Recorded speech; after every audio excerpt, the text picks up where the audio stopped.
everybody, Josh the RV Nerd here at Bish's RV, taking a look at the 19RBHL Hyperlight, which you can find called either a Salem or a Wildwood, by the way. They're the exact same camper from the same company, made by the same people. This is their smallest, lightest, least expensive model. It's their most towable model, ideal fit for half tons. But they did a couple things on this one that I really like. A lot of different brands build a layout like this, but they each do something a little bit different. Like this one has a huge extended kitchen countertop and some extra storage that the other ones don't. And they built the bathroom differently. If you are not a fan of corner elbow bumping radius showers, you prefer a rectangular shower, this might be that version of this floor plan that you're looking for out there. That's why I cover sometimes the same floor plan from different brands, because they all have a little bit different DNA makeup. So I mentioned half-ton towability. We're 4,815 pounds dry weight. We are short length, and we have wide stance stability axles that are hard to find on something like this, although I think North Trail does something similar to that. Like I said, it's got a nice big open feel, awesome countertop and storage space.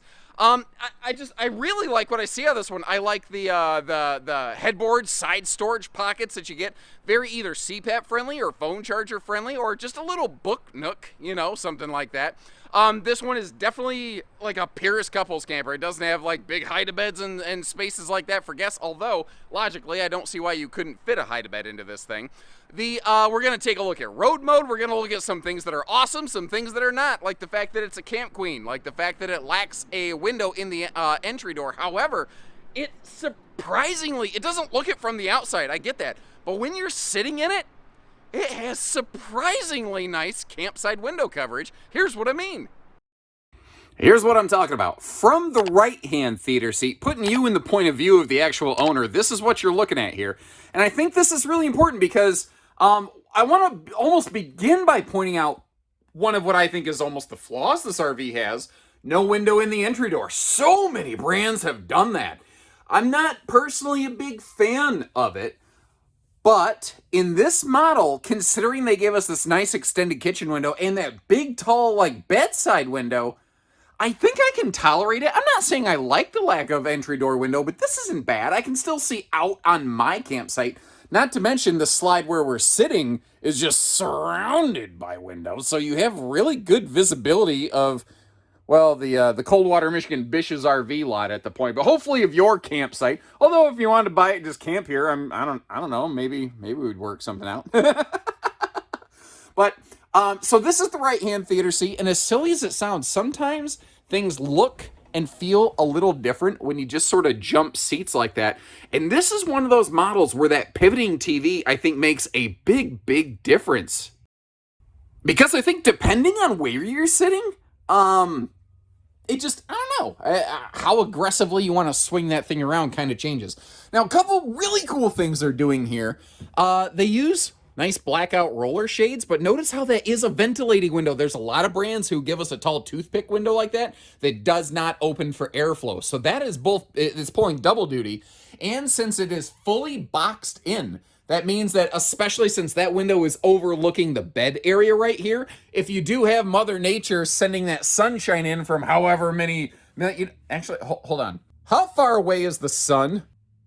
Okay, so 92, million miles away. So when those sunbeams come from 92 million miles away, they still find a way to stab you in the eyes, which is nice that Wildwood gives us that, or Salem as it were, gives us that boxing in around the bed. Now up here, this is a wide open concept. This is designed to be just a couple's camper, so they don't have any sort of real privacy accommodations in place here. Now, that being said, I know a lot of people would like at least a curtain here. I don't think, since this is a linear interior ceiling, it's 6.5 foot tall all the way across inside, I don't think it'd be too hard to add a curtain if that's what you're looking for, or you find somebody else who builds a model kind of like this. That's the thing. They all do it a little bit differently. Like they are using a Camp Queen here, like a smaller Rockwood 22 or 2109. If you want a true queen, you can look at something like a Rockwood 2205 that's a little bigger. So there's all sorts of different shades on this. I love what these guys do with their little headboard setup though, because they maintain a full tall hanging closet. but you don't really feel like you're a rat in a cage over here, as it were, because they have those side like headboard pockets with the household and USB plugs. And that is definitely big enough to be very CPAP friendly. But even more than that, just for phone chargers or whatever, it's going to be really darn handy. I'm one of those people that I lay down and I go to bed when I'm supposed to, and then I sit there and I start fiddling with my phone and I mess with that thing for way, way too long. So I see those USB plugs and I'm like, hoo-hoo, I get to stay up late tonight. Anybody else do that? Anybody else end up screwing up their sleep schedules because they mess with their phone too much, you know? Anyway, we saw the centralized air conditioner on this. This has an option between a 13,500 BTU standard air or a 15,000 BTU upgrade to give you that extra cooling capacity. I think almost everyone's going to say, let me ask you this. Is there anybody out there who would not want the bigger air conditioner on this camper, and why? I could see some people who are going to go generator camping, you know, light boondocking, preferring a small air conditioner because it means you can have a smaller generator to, you know, keep everything powered up. But short of that, I think I would personally prefer the bigger air unit. But I'd like to hear what you have to say. And speaking of you, they put a mirror on that wall so you can see yourself in this camper. I'll say that again, so you could see yourself in this camper. Come on, guys. These are the jokes. That's as good as it gets. Oops, I forgot. Actually, this is a really good time to showcase. You do have one switch for all of our ceiling lights, but we can still control those individually, which I think is kind of cool. Big breeze windows, maximized breeze windows all the way around that theater seat sofa. As we kind of saw, across from the entertainment center, depending on where you're sitting, one side a little bit more across than the other. But you notice the bracket on the front of that, because this RV doesn't have any sort of dinette accommodations. They came up with a different solution for you. They went with the little kind of bracket style dinette. Like, it's not a true lagoon table, but that's sort of what it is.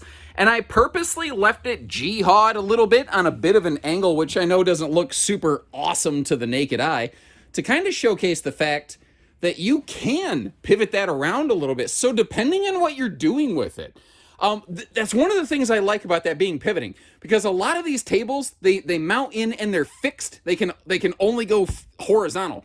This one right here, actually, hold on. Let me show you what I mean, because I don't think my hand puppets are conveying this.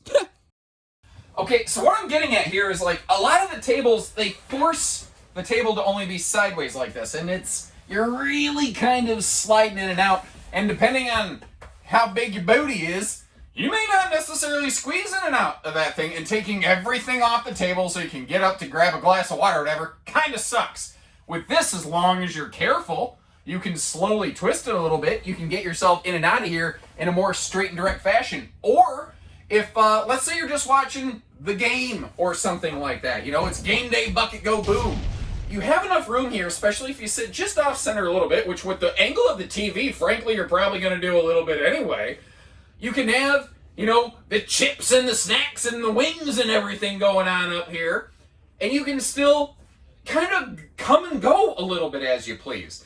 Now, the one thing where these tables are not awesome is if you like to push down on the table to get yourself up, make sure you're pushing on the armrest here, because you will bust that thing off there if you put your full body weight on it. At least, pretty sure I would, especially after what I was eating on vacation last week. I do not even want to step on the scale right now. Anybody else have that? You come back from a trip, you're like, oh, I feel like I just had Thanksgiving dinner. And if you do need to take a little noon 30 snooze or something like that, again, with those windows, having the full boxing around the shades, you can keep that sunshine from stabbing you in the eyes from 92 million miles away or whatever it was there. I tried to ask Siri to check something again, and she told me, nope, my daily allotment's done, so I'm not going to bother her. But the sofa is mounted. So it's a wall hugger. You know, you don't have to wrestle the chair every time you want to recline. Notice how there's a little bit of space left in there, though. That kind of indicates to me, I do believe you could probably get yourself a U-dinette if you wanted here. At least it's sized for a U-dinette. So I'd be curious, would you rather have the theater seat? Would you rather see a hide-a-bed? Would you rather see a U-dinette? Tell me kind of, you know, which your pick would be. Also, there's LED lighting, accent lighting at the base of this, and you do have yourself, ooh, yes! USB plugs right there. Remember I was talking about messing with my phone too much? Well, there's yet another good opportunity for it. Weaving our way around here, let's take a look at all the kitchen storage. So starting on the rear wall, right next to the door is our refrigerator. So if you want to just hop in, grab a drink, hop back out, perfect place for it. Plus, you have like a refrigerator-sized pantry next to this thing. Nice and deep space. And you might wonder, why doesn't it go all the way to the floor? I do believe there's some things like maybe the water heater or some stuffages down there if we're going to get super technical. The cabinets, it is a stapled cabinet fastener. So kind of keep that in mind. It's not a pocket screwed fastener. Some people have very specific feelings one way or the other. I would really like it if some Salem and Wildwood owners would chime in with an RV that maybe you've had and used for years. Have you had any sort of cabinetry issues as a result of that? I'd love to hear from you, because brand new, they all look good. Now, here's another thing. Because they went with that double-jointed swing arm, if you lay all the way up here in bed, you know, you've got yourself a great look at this. That TV can really swing around a lot. And normally I would say, hey, look, it's toilet TV certified, with the stupid stuff that I do. But with this one having a different kind of bathroom layout, I don't think that will be the case here. What is the case, though? They extended that countertop past the sink all the way under the entertainment, and they gave you some huge additional countertop prep space, which is nice. Notice the power outlets under that overhead cabinet right there above the window. That's there because this is an 1.5 inch sidewall. It's not thick enough to put outlets in the wall, which is something a thicker, heavier trailer might be able to do, or a stick and tin trailer, which, you know, effectively has hollow walls that are wood stuffed and whatever, but you can run wiring through those walls more easily. So there are different benefits to different styles of RV construction. Farm sink here with a half-sized dish drying rack. I like it better than nothing, of course, but is the half size good enough? Would you rather have a full roll-away sink cover? Would you rather have 2 of those? I mean, what's the best way to go on that? I'd be curious. And I actually don't have to cry about this one not having a stove side splash, since the only people who are going to get hit by bacon grease are either the sink or the nosy neighbors who want to see if they can steal some of your bacon.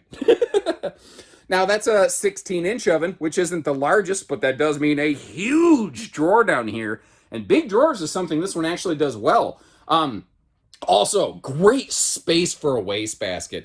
I mean, Frank, you could put one of those nice big ones in there. But look at this. Where they extended the countertop, you have a pair of additional big, like, pots and pans drawers.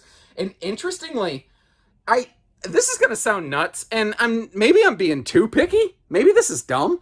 I kind of almost wish that top drawer was split and I had one big drawer and then 2 small drawers to give me something a little bit more like a dedicated silverware drawer. But frankly, I'm not going to complain about having big drawers when I could just as easily get a utensil organizer and slide it down in there. And just to give you an idea for how big this is, I took that little dinette like leg post and put it in there, and I mean, you can see how much room is in there, which I think is very, very cool.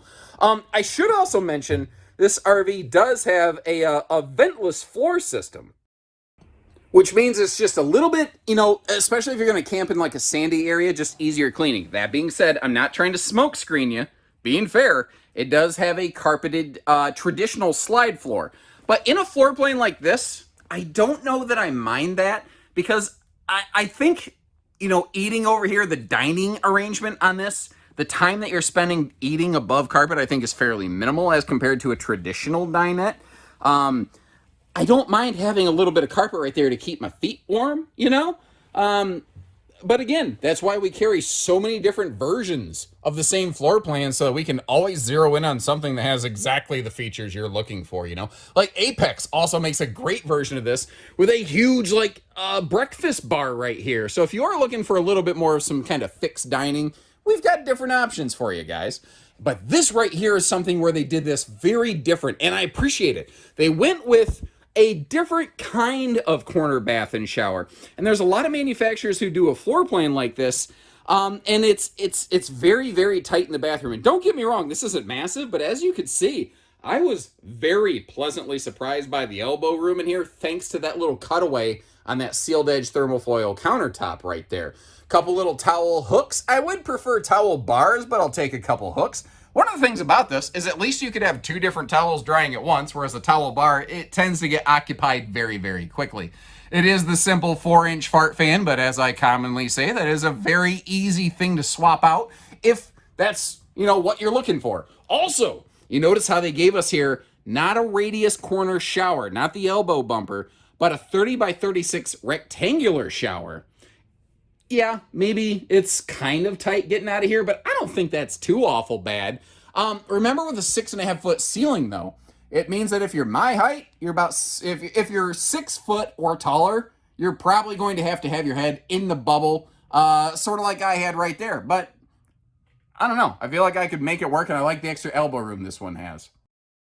Now turning around, walking out of the bathroom here, having also closed the slide for road mode. What you see is this has what those kids in the know are going to describe as tenacious D level traveling access. For those unaware of what that means, it will rock your freaking socks off. That is a scientifical term, mind you. I mean, it's nice and wide. Frankly, I don't know that this floor plan necessarily needs a slide. I think that if you actually just kind of slid that sofa a little more toward the bathroom wall and took the slide out, I think this floor plan would also work just fine. With the slide, though, you can still use everything. So if you need to stop, collaborate, and listen, I don't know, maybe ICE is back with a brand new invention. You can get in here, you can take a little sleepover, stay over kind of thing. Yeah, you're crawling into bed a little bit, but I've seen worse. It ain't all that bad. And, twisting yourself around here, you need to get into the bathroom. You got to do a little potty travel stop or something. Man, there's just nothing really getting in your way in this thing. Although, ooh, I just realized there is one major defect in this bathroom. And there it is. Hopping outside, getting right to the bottom of things, we are starting with that enclosed and heated underbelly. Another cool thing with all of the laminated Salems and Wildwoods like this, they all have 12-volt tank heaters standard, which I think is actually cool. Now you might notice the Hyperlite uses a little thermal pocketed belly skin as opposed to the Accessibelly like the big stuff. Why? I don't know. They just do. There is something here that also kind of surprised me. You have a kitchen gray outlet up front, here in front of the wide stand stability axles, but when we wind around to the back of the camper, you'll see that the bathroom black and gray is behind. So it actually, despite its short size, has 2 sewer outlets. I don't know if that was unavoidable from an engineering standpoint or if maybe they just didn't consider it. It feels like a little bit of a miss to me. And again, I hope you appreciate the fact that I try to point out where I think RVs are awesome. I try to point out areas of concern, and I try to give you a fair estimation of what we're looking at here before you go spending a lot of money on a camping excursion. We want you to make sure, because if that's a deal breaker, I'm sure we have another trailer that'll work for you. I want you to be happy with what you get from us. The windows here, all of which open for airflow, which is really nice. The stick and tin Wildwood, sometimes those big picture windows don't open for air. That's something I do like to point out here on these laminated models. Slide is prepped and ready for an LCI slide awning, so that's an easier upfit on one of these. Understand though, if an RV doesn't have those little slide awning prep points, it may still be slide awning capable. That's just kind of something that a specific manufacturer said, hey, we'll give you the bracket essentially for free so that more people buy our slide awnings. And there's nothing wrong with that. That's just business. This is 8 foot wide, standard body, as compared to say like a 7.5 foot wide Ember over there, or this 7 foot wide Jayco over here. A lot of times I don't go out of my way to talk about body sizing. 8 foot wide is considered a standard body for what it's worth. Magnet holdbacks and slam latches, that's a nice little touch right there. I believe these are key to like. I could be wrong on that though. I see so many campers, they do start to blend together on little things. The little aluminum structure under the bed. I've heard some people say, oh man, it really helps keep the hitch weight down and whatnot. I do like that they're using plywood under that. I don't know that aluminum structuring under a bed necessarily really affects the tongue weight too awful much. I think that maybe that's just kind of a pretty idea that somebody put out there. I think that that's going to be more affected by like the balancing of the axles. Now, this one came in while I was out of the office one day, so she is parked right in here. Apologies. They did put the biggest awning on it they could. It's just not the world's biggest awning because it ain't the world's biggest camper.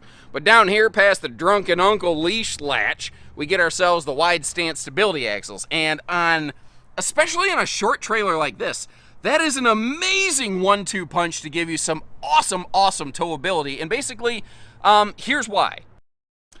Apparently today's video is sponsored by, I don't know, Under Armour, since that's the brand of shoes I'm wearing. Anyway, so we're talking suspension, why wide stance versus not wide stance. Well, if like you stand here with your feet close together and something pushes you sideways, you have to shift and your whole body has to wiggle and adjust, right? Well, if your feet are already spread further apart, you're more stable, you can more easily absorb those shifts and wiggles. And that shiggle is exactly what the wide stance axles are going to help avoid. They are going to make the RV less likely to sway, less likely to bounce. So they really help the towability of it. And on a short floor plan like this, holy cow, this thing should tow extremely nicely, and I would really like it if there's any actual owners out there who could chime in to kind of, confirm that for us a little bit. Now, it does have a walkable roof, but you may notice no ladder. There's still some folks out there who tend to think, well, if an RV doesn't have a ladder, then it's not a walkable roof. That's generally not true anymore, although it absolutely was.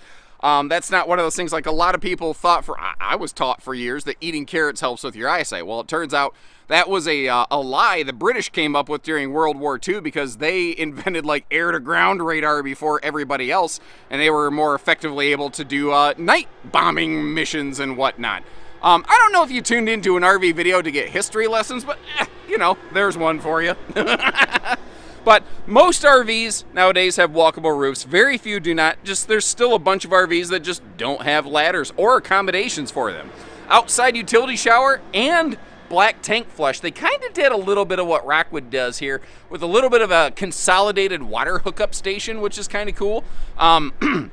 Remember that the bathroom black and gray outlet is separated from the kitchen gray outlet in front of the tires. Again, not something I'm super stoked to report, but I hope you appreciate that we take the time to actually showcase that stuff for you and shoot you straight on it. So like I said, I know that we've seen some things like this before, but what do you think of this one here? The way they did the kitchen, the way they did the bathroom. Where did they nail it and where did they fail it? I would love to hear from you guys because you've certainly heard enough from me by now, Would you want it with their solar package? How would you want one of these outfitted? I'd love to hear that. And maybe if there's something, a lot of people say consistently, there's some feedback we can run back to the factory because we've seen where input on these videos has caught the manufacturer's attention, so thank you guys very much on that. Anything else you'd like to know, I'll leave you a link in the video description where you can check for pricing and availability. You can see where we have any of these in stock, either in the Salem or the Wildwood name. Again, same camper, different name. Short of that, though, I like it. I like it a lot. I'd like a little bit longer bed myself, but ironically, I'm one of the tall people that can sleep just fine on a short Camp Queen. I don't mind if my feet hang off the bed a little bit. Me and Ted the Bed Goblin, that dude that lives under the bed who wants to rip your feet off if they stick out from under the blankets, well, me and him got an agreement, As long as I keep telling people about how your feet are going to hang off, he says he won't rip my feet off, so I guess time will tell. I don't know why you put up with me. Folks, thank you again so much. Make sure you hit subscribe if you appreciate things like all the road mode, all the extra information that we give you here, putting you in the driver's seat of the theater seat, whatever the case may be. Till next time, though, take care, stay safe, have fun, and happy camping, everyone. Best wishes from Bishes.